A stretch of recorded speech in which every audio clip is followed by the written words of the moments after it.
Assalamualaikum warahmatullahi wabarakatuh. Perkenalkan, nama saya Nur Siti Fatimah. Saya dari kampus STI Banten. Saya kelas R3 Akuntansi semester 3. Di sini saya ingin menyelesaikan tugas ujian akhir semester 3 mata kuliah Dasar Akuntansi Keuangan Menengah. Di sini saya ingin menjelaskan tentang perhitungan dan jurnal dana kas kecil menggunakan metode impres dan fluktuatif. Nah, sebelumnya apa itu dana kas kecil? Kas kecil adalah uang kas yang disediakan untuk membayar pengeluaran-pengeluaran yang jumlahnya relatif kecil dan tidak ekonomis bila dibayar dengan cek. Metode pencatatannya itu terbagi menjadi dua. Yang pertama, metode Impress Fund System atau metode tetap. Yang kedua, metode Fluctuative Fund System atau metode berubah-ubah.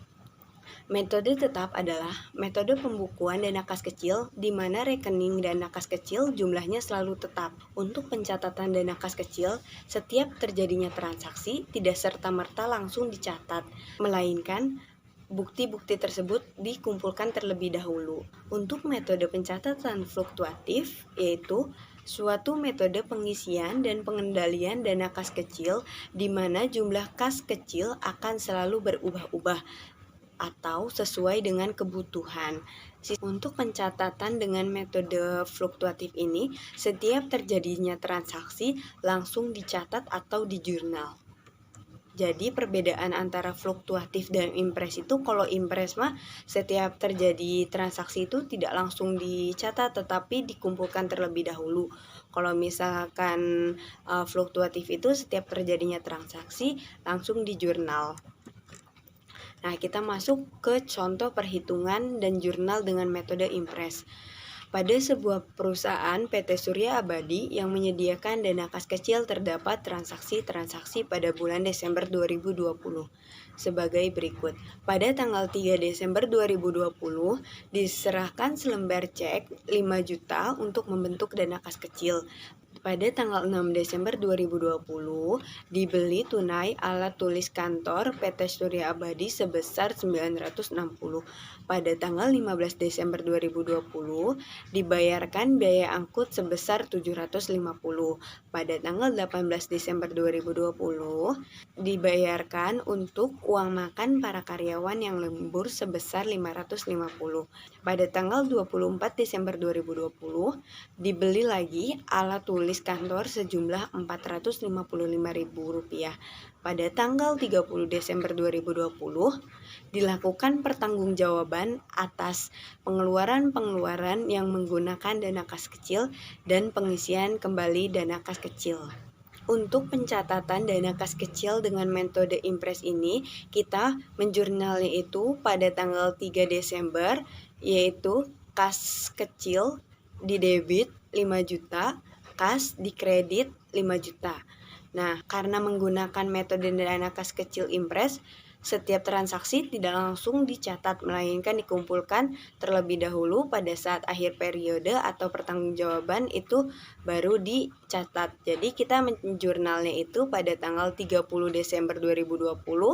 Kita jurnal tuh perlengkapan kantor 960.000, biaya angkut 750.000, biaya konsumsi 550, perlengkapan kantor 455.000. Nah, itu posisinya ada di debit. Untuk posisi yang di kreditnya adalah kas sebesar 2.715.000.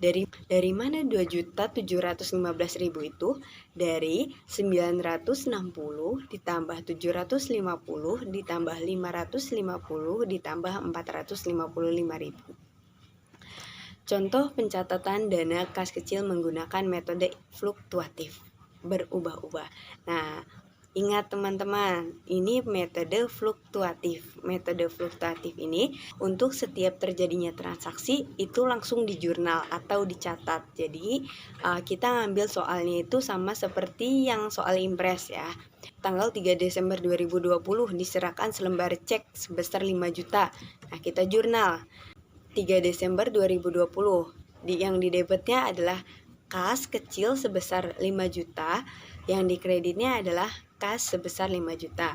Pada tanggal 6 Desember 2020 dibeli tunai alat-alat tulis kantor. Nah, kalau alat-alat tulis kantor itu termasuk kemana nih? ke perlengkapan kantor. Jadi kita jurnalnya itu adalah tanggal 6 Desember 2020, perlengkapan kantor 960.000 di debit, kas kecil 960 di kredit. Pada tanggal 15 Desember 2020 terjadi transaksi, dibayarkan biaya angkut sebesar 750. Nah, untuk jurnal tanggal 15 Desember 2020 adalah biaya angkut 750.000 di debit, kas kecil 750. Pada tanggal 18 Desember 2020 dibayarkan uang makan untuk para karyawan yang lembur sebesar 550. Kita jurnalnya adalah 18 Desember 2020 biaya konsumsi 550 di debit, kas kecil 550 di kredit. Pada tanggal 24 Desember 2020 dibeli alat tulis kantor. Alat tulis kantor itu masuk ke perlengkapan kantor. Jadi kita jurnal 24 Desember 2020 perlengkapan kantor 455.000 di debit, kas kecil 455.000 di kredit. Pada tanggal 30 Desember 2020 dilakukan pertanggungjawaban atas pengeluaran yang menggunakan kas kecil dan pengisian kembali dana kas kecil. Karena ini menggunakan metode fluktuatif atau berubah-ubah, jadi kita isi sesuai dengan kebutuhan. Saya di sini mencatat atau menjurnalnya itu kas kecil sebesar 2.800.000, kas 2.800.000. Baik teman-teman, semoga apa yang saya sampaikan dapat bermanfaat untuk teman-teman. Mohon maaf apabila terjadi kesalahan dalam penyampaian. Saya mohon maaf. Terima kasih. Wassalamualaikum warahmatullahi wabarakatuh. Jangan lupa like, comment, and subscribe.